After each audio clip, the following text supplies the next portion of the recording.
নমস্কার। শ্রী শ্রী রামকৃষ্ণ কথামৃত প্রথম ভাগ। শ্রী রামকৃষ্ণ। যে আমিতে সংসারী করে, কামিনী কাঞ্চনে আসক্ত করে, সেই আমি খারাপ। জীব ও আত্মার প্রভেদ হয়েছে, এই আমি মাঝখানে আছে বলে। জলের উপর যদি একটা লাঠি ফেলে দেওয়া হয়, তাহলে দুটো ভাগ দেখায়। বস্তুত এক জল, লাঠিটার দরুন দুটো দেখাচ্ছে। অহংই এই লাঠি, লাঠি তুলে লও, সেই এক জলই থাকবে। বজ্জাত আমি কে? যে আমি বলে আমায় জানে না, আমার এত টাকা, আমার চেয়ে কে বড়লোক আছে। যদি চোরে 10 টাকা চুরি করে থাকে, প্রথমে টাকা কেড়ে লয়, তারপর চোরকে খুব মারে, তাতেও ছাড়ে না। পাহারাওয়ালা ডেকে পুলিশে দেয় ও ম্যাদ খাটায়। বজ্জাত আমি বলে জানে না, আমার 10 টাকা নিয়েছে, এত বড় আস্পর্ধা। বিজয়।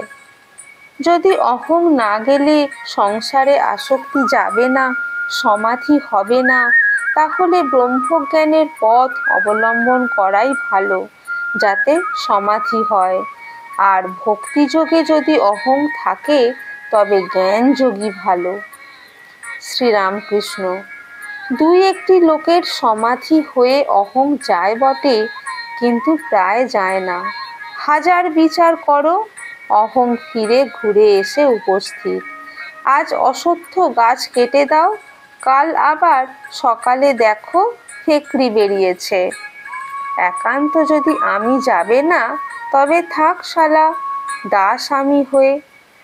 হে ঈশ্বর, তুমি প্রভু, আমি দাস, এইভাবে থাকো। আমি দাস, আমি ভক্ত, এরূপ আমিতে দোষ নাই। মিষ্ট খেলে অম্বল হয়, কিন্তু মিছরি মিষ্টির মধ্যে নয়। জ্ঞানযোগ ভারী কঠিন, দেহাত্মবুদ্ধি না গেলে জ্ঞান হয় না।